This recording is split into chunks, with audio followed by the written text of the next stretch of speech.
Wanted to, first of all, say thank you to everyone for all the cards, calls, emails, texts during my surgery last week and during my recovery period, and especially your prayers. They were very much appreciated. As we get ready to worship together today, I'm imagining myself standing there at the podium looking out over the audience. Even though we're not there together, in my heart and with my spirit, I can look out and see everyone across the auditorium. I look over here to my left, and I can see the Strader family sitting there in their row, and Catherine Cotton, and I can see Dirk and Joanne behind them. And then moving to the next section, there's Alex and Cynthia sitting there, and Charles and Debbie, also Jason and his family, and then looking further back behind them, I see April and Gladstone and their family, and the O'Hennies. I see Nathan and Jennifer. In the very back row, I see Debbie. And then moving to the middle section, seeing that the praise team up front with Pam and with Chad leading them on. Seeing Larry and Maria and Debbie and Randy and Steve and Brenda up there in their front row. And behind them, Phil and Tricia and their families, and Terry and Tammy. Looking over and seeing Don and Polly Scott and Fanny and Cora. And looking back further still and seeing Tal sitting there. And beside Tal, I can see in my mind's eye, I can see Rachel and Angel sitting there with their iPad taking pictures of all of us together.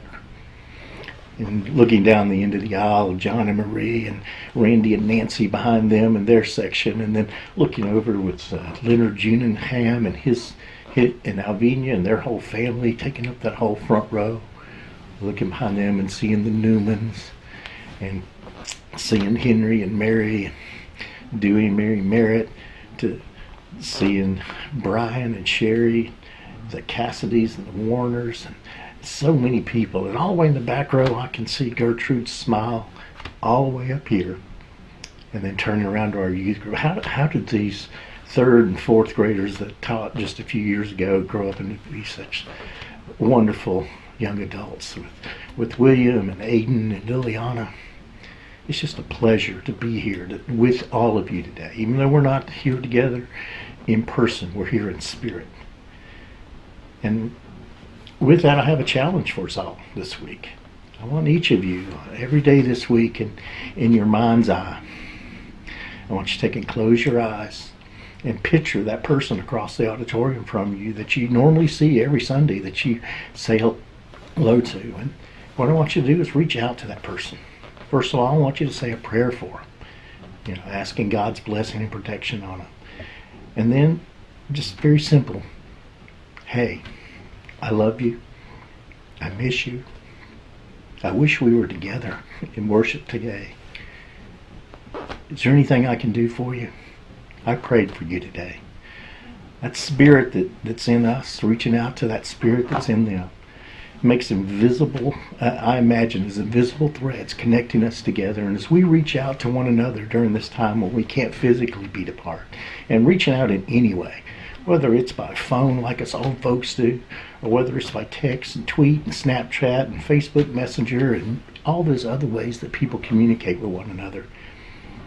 Those threads, those invisible threads, are binding together and making the fabric of this church, the story of this church, and how we strengthen one another and grew stronger during this time that we were apart. And in our little bit of fabric that we're weaving is put together with fabric from all kinds of other different people, all kinds of other different churches that are worshiping, and all that's woven together in the great tapestry of God's story of his people. That story that started with Adam and Eve and will continue on all the way to the second coming. And that simple message, God loves you, I love you, I care about you. What can I do for you? And my challenge is that we can all do that together.